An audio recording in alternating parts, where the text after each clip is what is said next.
Good morning, everybody. Welcome to the Morning Blast. It is Monday, the 2nd of February. The markets are red. There is blood in the streets. You are here with myself, Ryan, and of course, Michael, who sounds like he's furiously typing something, probably a strongly worded letter to somebody. God knows who. As usual, this is very candid market podcast. Yeah, there's a reason why it's labeled expletive fueled, because it is. There's no editing, etc., etc. Nothing we say on this podcast is trade or investment advice either. Hopefully, we add a bit of value today and put a smile on your face. Michael, how are you? Very good morning. All right, actually. Busy. Who are you furiously typing to? No, I was just finishing up a paragraph of my non-farm payrolls preview, which will be published a little bit later on today for your reading. He never stops. The boy never stops. Never, mate. Never. Oh, also, that wasn't even angry typing. That's just like how I type. Oh, okay. Cool. Maybe, I mean, you know me you got to be better careful than most. Maybe I'm just perennially angry. Well, you got to be careful, because you speak to our good friend Clive Lambert about typing too ferociously, because it has genuinely fucked up his fingers. Too many years of looking for the backspace button when he gets it wrong. Right. Speaking of Clive Lambert, before we crack on and digest what's been going on, vomit inducing, let's get an update from Clive Lambert in terms of market pricing and levels to watch, etc. So as he says, what a day, plenty to talk about around the traps. Equities, S&P posted another high wave candle on Friday, dipping back to circa 6,900, where buyers step back in. Again, if you blinked and you missed it, we are well off the lows already this morning. But God knows where we are when you listen to this in 10 minutes or an hour or 3 hours. Just pull up a price somewhere, because it's going to be very different from wherever it is now. Yeah, these prices and this commentary is guaranteed until the podcast ends, and then all bets are off. The DAX, the futures there have broken 24,618, so it's pointed lower for now. 23,986 is the next downside target. Oh, yeah. Hello. Oh, no, hang on. Cover for me. Apparently, I'm reading the wrong date. Right, well, everything Ryan's just said, you can ignore that. Is today the day I should read it? Well, no, hang on. Give me a second. Right, tell a joke. I'm not allowed. Right, got it. Oh, dear. Right, sorry about that. I don't know what's the brilliant going on, thing about that is neither of us actually noticed that you were reading out prices from 4 days ago. No, not at all. Quite a day on Friday, apparently. Volatility hasn't let up so far in overnight trade. Pretty much everywhere you look, there's something going on. So far, so right. Equities, S&P has been down to 6,864 overnight, where buyers stepped in ahead of short-term support at 68.45. DAX futures below 24,618. This looks like the same fucking one. What's going on there? It's going well, this, isn't it? No, it's not. Oh, we're a slick, well-oiled machine. It's right, just get on with it. One. Read. The Eurostoxx 50 posted another doji on Friday, another reversal candle then. FTSE futures actually made a new all-time high last Thursday afternoon, but it's been on the back foot since. Bund futures got up to 128.38 overnight, where sellers returned just above the 128.34 level. It's been a focus of late. Bitcoin has been as low as 75,000 overnight, so has hit the 75,000 target we talked about on Friday.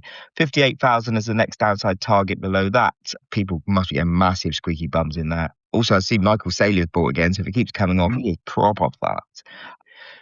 Where else? In FX, continue to see some unwinding of recent dollar weakness trade, but it's the metals where the action has really happened, which is obviously an understatement. Gold sold off to 4,700, is extended to 4,423 overnight, where found some buyers.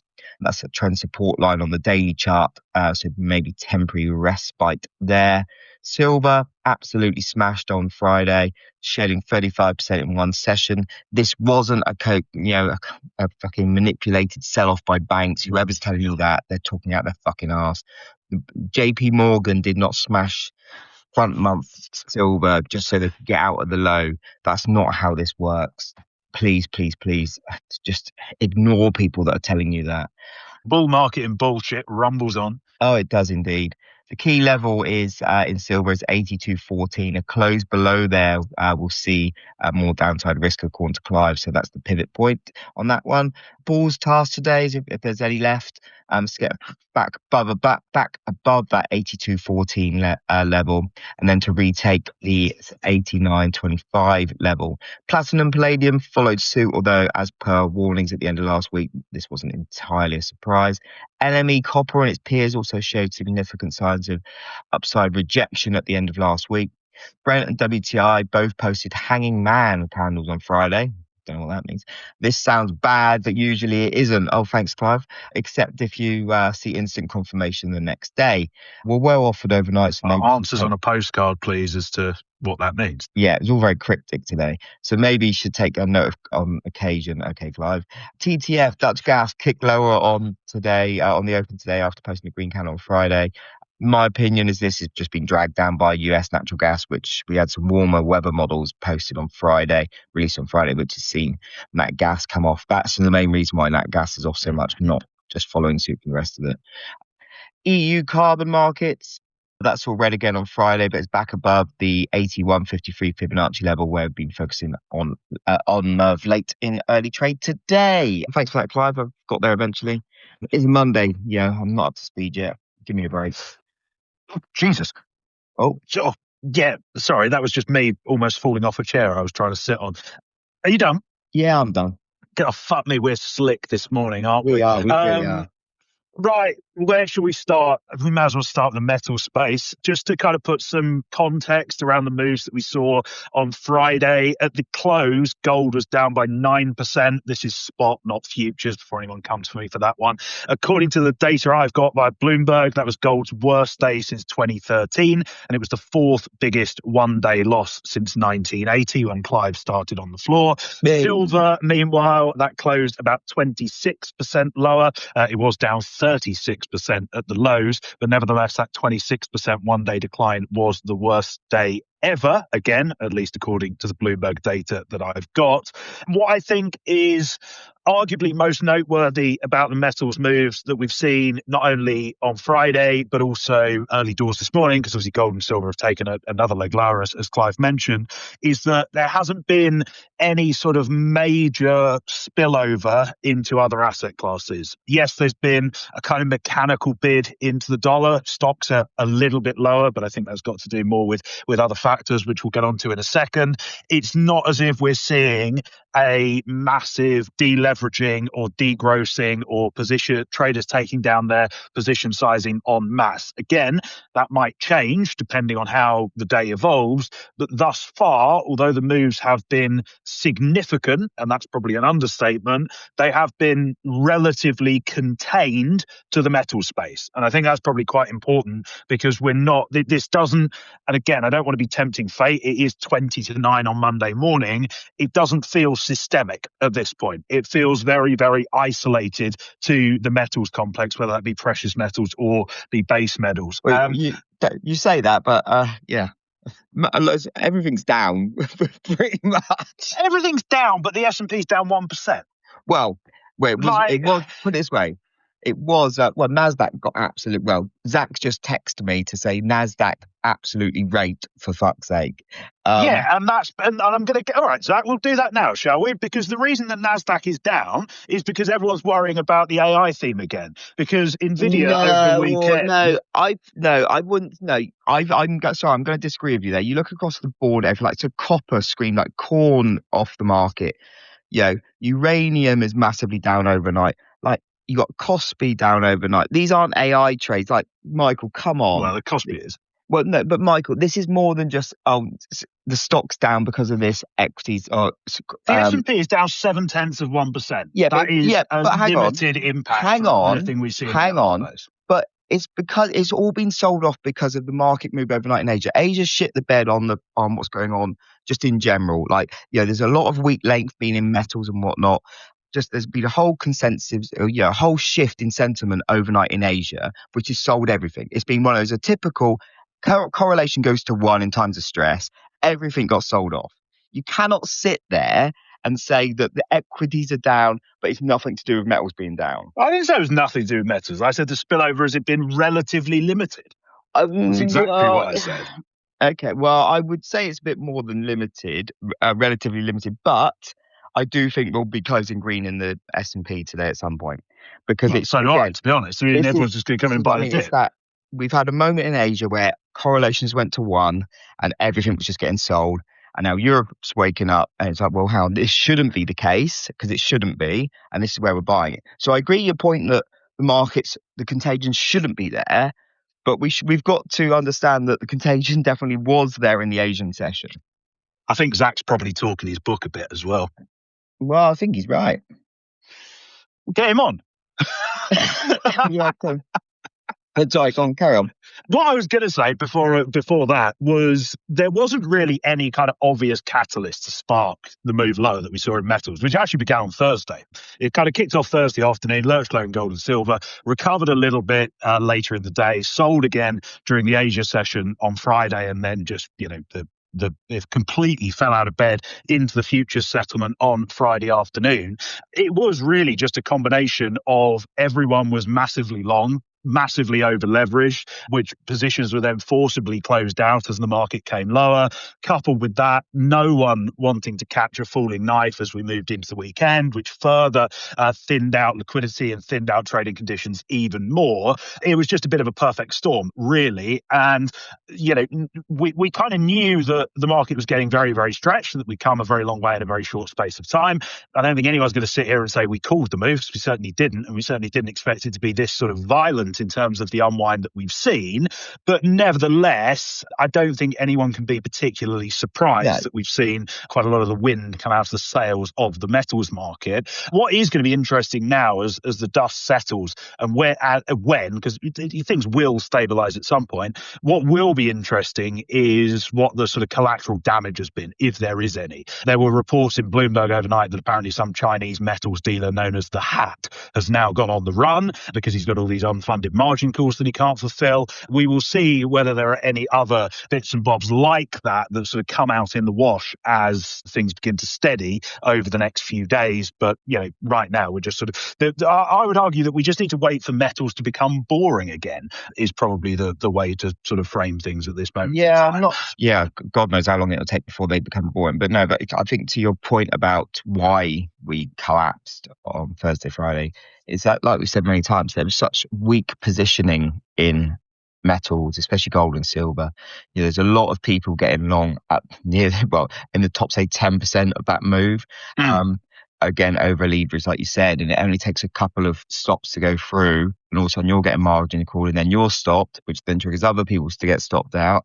And then it just snowballs. And you probably had options dealers selling in there as well, because if we were talking earlier in the week about how actually delta hedging had driven the market higher, when all of those hedges unwind as spot falls, then it's going to drive the market even lower. No, exactly that. And I think, and this is what happens. And we've been saying for like last week or so that increasingly over the last week, we've been mentioning it for far longer than that markets, when they start going parabolic like gold and silver have been, they only ever end one way. And this is the way they end. So, what would be ideal now is for markets to consolidate, when I'm talking markets, I'm talking about gold and silver, to consolidate, trade sideways for a few weeks. That's all you want to do. And that would be the most bullish thing these markets can do, is to trade sideways for a couple of weeks. Yeah, because what's important is that the fundamentals haven't changed. No. We're talking about central banks buying gold to diversify their reserves. That's still going to carry on. Yeah. People buying gold as a hedge against geopolitical risks. That's still going to carry on. Retail increasing their portfolio allocation to gold. That's still going to carry on. The point is, as you say, we just need kind of price to catch back down to the fundamentals again. That's basically what we need to see happen, and allow those bullish fundamentals to take over as a driver once more from what had become just a momentum trade. Yeah, no, exactly. And as Dominic said in the chat, on the people listening live, obviously, we've got China holidays coming up. So it's basically a month of Feb off, really. Yeah. So, that would be a great time for markets just to kind of, take a breather, trade steady for a bit. And then, then we can build back up. Because I definitely don't think like this bull market is over. yes, okay, technically you can say, well, we're now in a bull market, bear market, because we're off 20% or whatever. And this is why I hate the official definitions. It's just too arbitrary, isn't it? Well, it really is. I always prefer to use, like, say, 200-day moving averages for deciding if it's a bull or bear market. And actually, we're still above those. Exactly. We're This even is still what I above mean. the Zoom 50. Zoom out. Well, actually, I was just going to say, just lastly on metals, we can come back to that in a second, but perhaps the starkest statistic for me was that silver still ended January 3% higher. Well, there you go. Despite all of this nonsense that we've had over the last day or so, I think we have now wiped out the year-to-date move this morning, but whatever. 3% higher in January despite the worst day ever. Yeah. I think that really does speak volumes about the scale and speed of the move that we saw. The other couple of things I did just want to mention from Friday. Firstly, of course, we did get the announcement of Trump's pick to be the next Fed chair, and he has chosen former Fed Governor Kevin Walsh. And he's not the reason why it got sold off either. No, he absolutely is not. And anyone claiming that he is going to get a bollocking, basically. And I've already had to do that twice internally this morning. Who was that? Really winding me up. Because, okay, fine, Kevin Walsh, 2006 to 2011, when he was on the Fed board. Sorry. Everyone, just get comfy, because I haven't heard Michael get a ranty like this for quite some time. This is properly wound me up, as you may be able to imagine. So, Kevin Walsh was a hawk between 2006 and 2011 when he was on the board of the Fed. He was probably about as misplaced as you could get in terms of his views during the great financial crisis. And one of his sort of infamous lines was that he was worried about persistent high inflation 4 days after Lehman went bankrupt, which, to say that aged badly, is probably an understatement. Having said that, Walsh has undergone something of a Damascene conversion in recent years. Firstly in 2016 and next in 2024, which just so happened to coincide with President Trump getting elected, where Walsh has become much more dovish in terms of his policy views. And frankly, do you really think that Trump is going to pick someone who sits there in the Oval Office as a hawk? No. Absolutely not. He's running around going, rates need to be between 2 and 3 percentage points lower. So I think that's the first thing to bear in mind. The second is that actually, if you look at how money market pricing has evolved, this time last week, the swaps curve was discounting 45 basis points of easing from the Fed. This time on Thursday, we were discounting 47. This morning, we're discounting 54. So that is not a market undergoing a hawkish repricing on the back of Walsh being picked as a Fed chair. Quite the opposite. We now have more than 2 cuts discounted in the curve by the end of the year. So we've repriced dovishly compared to where we were last year. The other thing that everyone seems to be latching onto is Walsh's previous comments around the size of the Fed's balance sheet. Is he going to be slightly less interventionist when it comes to using that balance sheet to support the economy or support markets? Well, I think there's 2 things to consider here. Firstly, when push comes to shove, he's not going to have a choice. Because, frankly, the Fed are going to have, if there is a severe recession, a depression, a crisis, whatever you want to call it, the Fed are going to have to use all of the tools at their disposal to try and help the US economy get out of that crisis. And whatever Kevin Walsh has said previously, he's going to be forced into doing that by the rest of the committee. The second thing, in terms of shrinking the balance sheet, is actually you've got to remember that the Fed now works in a very, very different way to how it works back in the GFC when Kevin Walsh was previously on the board. I would refer everyone to our good mutual friend Conks on this front, who can explain monetary plumbing a lot better than me. But the long and the short of it is that with the Fed having shifted to what they call an ample reserves regime, they basically have to maintain a larger balance sheet, and they have to continue to expand this balance sheet via these reserve management purchases in order to ensure that the monetary system continues to function well and that rates remain under control and all the rest of it. So I think there's a massive overreaction here. I think that the problem I have with the Walsh pick is that we don't really know what his views are. We don't really know what his inflation framework is. And it feels like a lot of what he's said and done recently is out of political expedience and not anything to do with the underlying foundations of the US economy. So this is a very good point. So just on this, and this is why personally I found it quite an interesting pick, because obviously up until now, the other kind of front runners had been given their opinions on monetary policy, etc., and what it is they're looking to do. And Trump's kind of sidestepped them for someone that has kind of stayed quiet, which in my very cynic riddled head is because Trump now has a true puppet that hasn't already pre-committed to kind of views. And basically any view now is kind of something that comes from the Oval Office. Yeah, potentially. Which is even more reason for this whole kind of argument that, he's a hawk, is absolutely bollocks. Because again, as Michael said, Trump would not put in anyone that he thought was going to come in and be hawkish. No. And like Trump jokingly said yesterday, if he doesn't cut rates, I'm going to sue him. I know, kind of tongue in cheek, but it is Trump. Bit close to the wire, isn't it, really? That a little bit. But yeah, I do think that narrative is very, very misplaced. I mean, yes, the only reason people are doing this and putting 2 and 2 together and getting about 50 is because gold rolled over about 2 hours after the Wall Street Journal were reporting that Walsh is going to get the Fed chair gig. Just because some news and a price move happen to come within a few hours of each other, it doesn't actually mean that they are linked. It doesn't mean that one is the trigger for the other. And you need to sort of look at things in the broader context. Trump has run around for 2 years now saying, I want lower rates. Do you seriously think he's going to pick someone to run the Fed who isn't going to deliver him those lower interest rates? I just don't get that, the logic falls apart at the first question. That's the problem I have with this. Yeah, no, absolutely. Just in terms of one of our kind of main things we're going to be talking about today. Well, we might as well move on. Yeah. So obviously it is a red day today. And one thing to talk about, what we wanted to have a brief discussion on, is basically surviving red days and the psychology of capital preservation. Because today is the type of day where traders, especially those that lack experience, and I don't mean this in a derogatory way, we've all got to start somewhere. And these days don't happen very often. So in terms of sample size, you have to have been around in markets for quite some time to have experienced a few days like this and a few days like Friday. But obviously, days like this are when trading accounts get wiped out. You don't make your career on a day like this unless you're very, very lucky and something's gone very, very right in a certain market that you trade.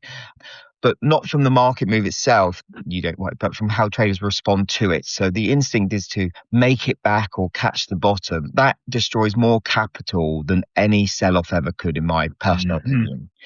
So a trader's job today really isn't to profit, it's to survive, and it's to keep positions that they want to keep open and making sure that they've got the funding for that, etc. So this is why position sizing, emotional discipline, knowing when to step away, they're kind of, I would say, the most important edges a trader can have on a day like today.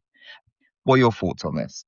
I think you're absolutely spot on. I think it's one of those, whether it be today or just more broadly when markets are volatile and they take a little bit of a lurch lower, I think it's one of those where if you think about the process overall, the mindset needs to shift from thinking about the return on your capital to the return of your capital. And I think it's one of those where actually there is no reason to trade if you don't want to trade. For example, if you take gold and silver at the moment, why on earth would you sit there and go, do you know what, I'm going to go long gold right now and try and catch that falling knife? Because I guarantee you, if you're right, it's probably a pure fluke and down to luck. And if you're wrong, it's going to be pretty damn ugly given the way the market's moving, given how high volatility is, et cetera, et cetera, et cetera. So I think there's two aspects to this. The first is that there's absolutely no harm in just sitting on the sidelines, and actually just leaving your desk entirely, because then that just removes the intention of trade completely. I'm glad you said that, because I know many very experienced guys, traders that have been in this for decades and very successful. On days like this, literally won't turn on their boxes. Well, they'll turn them on, but they won't trade at all. They've got no interest. They will just very happily sit these days out. Yeah, just go and watch a cricket or something. Do something different. Do some life admin that you've been putting off weeks and weeks and weeks, and wait for the market to consolidate. Or even better, these are the great days to, if you are into your back testing and then you're to build out strategies and stuff. These are the days where to get your head down and kind of dig into the markets. Yeah, absolutely. And I think that's really the message that I would sort of put across is, markets are whippy and it's volatile, and people will be saying, oh, well, I can get that thrill of catching the low. You're never going to buy the low. You're never going to sell the high. That's just the way these things work. And I think it's very important to shift your mindset away from looking at opportunity and much more towards looking at risk and how you are positioned for the potential risks that markets could throw at you, whether that be the markets that are moving in that volatile manner, like metals that we see today, but also be cognizant that we might start to see other markets moving in a volatile manner as well. Of course, crypto has been jumping around all over not all over the place, mainly to the downside over the weekend. Equities are relatively volatile as well, as we've alluded to, although SPOs are starting to bounce already. So it is one of those where, it's one of those days where you can't really sit there and go, actually, do you know what? I don't really care about gold because I'm an FX trader. Yeah, well, gold is priced in dollars. So you're going to see a mechanical bounce in the dollar or a mechanical move in the dollar based on the scale of that gold move. So just think about the cross asset picture as well. But I think the overall message is really just don't try and be a hero. Well, exactly because that. it will probably end in tears. Exactly that. I'm going to put together like a little infographic in a sec, which kind of like my little kind of like surviving red days kind of thing. But before we crack on, just have a quick look ahead for today and the rest of the week. Just so I did want to flag, we should be doing this anyway as traders, but today, maybe specifically, your pre-trade checklist probably includes a couple of other bits. So just for me personally, on days like this, it's a couple of things I would always consider before putting a trade on is, am I emotionally neutral? As in, am I angry? Am I desperate? I'm not euphoric or anything like that. Does my trade fit my established strategy? Is this a trade I'd put on last Tuesday? Or is this a trade I'm putting on only because the market's blown out, and only because I'm in the red, or only because of this? If you are trading today, make sure it's because of the same reasons you were trading on last week. And also, is my position size within my risk parameters? Now, if the market is far more volatile and moving around a lot more, your position sizing should be smaller to allow for bigger stops, etc. So bear that in mind. And also, do you have any predefined exits for both profit and loss on a day like today? Now, I'm not saying that means your stop has to be X ticks away, but you need to be thinking in terms of like these structures, not I'm going to buy here, close my eyes and log back into my trading account in 6 hours time and hope for the best. So there's just some things, if you are deciding to trade, just be aware of those. But as Michael said, many professionals will sit out days like today because it's just not worth the aggro. But anyway, which can actually make the moves even bigger because you've got fewer market participants trading. But we've exactly kind of covered that. Exactly that. It's a perfect storm for people losing capital and doing their asses in days like this. Yeah, exactly. But anyway, enough of that. Michael, take us away. Yeah, in terms of the week ahead, then, there's quite a lot going on. If you look at the calendar, and that's even before you consider the fact that metals are bouncing around all over the place. Just to go through today, first of all, a few bits and bobs. We do have manufacturing PMIs from pretty much everywhere. Final figures out of the Eurozone and the UK this morning. And then the ISM manufacturing PMI from the States this afternoon. That index is seen rising to 48.5 in January, up from a prior 47.9. In terms of other things to watch today, we do get the financing estimate as part of the US Treasury's quarterly refunding announcement. For those who are unaware of how the QRA works, the financing estimate that we get today is basically how much do we need to borrow. Then on Wednesday at lunchtime, UK time, we get the issuance breakdown, which is we've told you how much we're going to borrow. Now we're going to tell you how we're going to split that up in terms of issuance across the curve. So that's how the QRA process works, or at least a simplified version of how the QRA process works. We also have earnings due after the close today from Palantir, which may just be worth a look. I mean, they're trading at God only knows how many times earnings at this point, but it will be just worth bearing in mind. Anyone figured out what they do yet? Because it's still a bit of a mystery to me. But there we are. Answers on a postcard, please. Yeah, absolutely. In terms of the rest of the week, on the monetary policy front, we hear from the Reserve Bank of Australia tomorrow. The RBA is set to deliver a 25 basis point hike, raising the cash rate to 3.85%. Swaps only priced at about 70% chance, by the way, so it could be some decent volatility in the Aussie dollar on the back of that. We also have decisions due from the Bank of England and the ECB this Thursday. Neither of those are expected to shift policy, although do just watch the ECB, because obviously the euro was trading north of 120 last week, so they may have some comments to make on the FX side of things. As for economic data this week, quite a busy one. In terms of the standout releases on Wednesday, we get flash inflation figures from the Eurozone. Headline CPI seen falling to 1.7% in January, down from the prior 1.9%.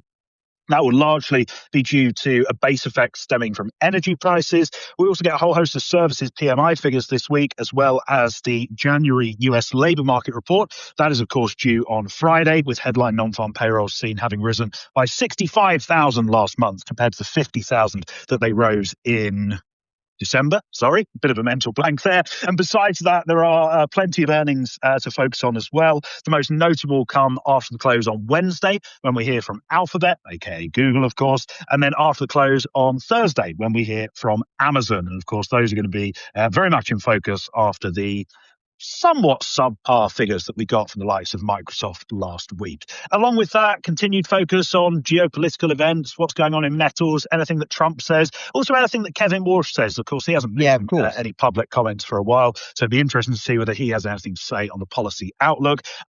And I think that is it. But really, trying to predict more than about 5 minutes into the future is a bit of an impossibility at this point. So, again, just to round off the show, if you are listening to this on record, go and double check any of the prices that we mention, any of the market moves that we mention. As our friendly Irishman says, they are not door numbers, they are prices. They do change. Exactly that. Well, Michael, thank you. Oh, God, yawning. Mate, have I tired you out, mate? Have I bored you that much? No, do you know what? It's been one of those mornings already. I feel like what a month this week has been. Is 9 a.m. too early to go to the pub? That's what I'm never. Michael, thank you so much as always, listeners. Hopefully you've had a bit of value and put a smile on your face today as always. Whatever you're doing today. Oh, hello. What's going on there? But whatever you're doing, keep it tight.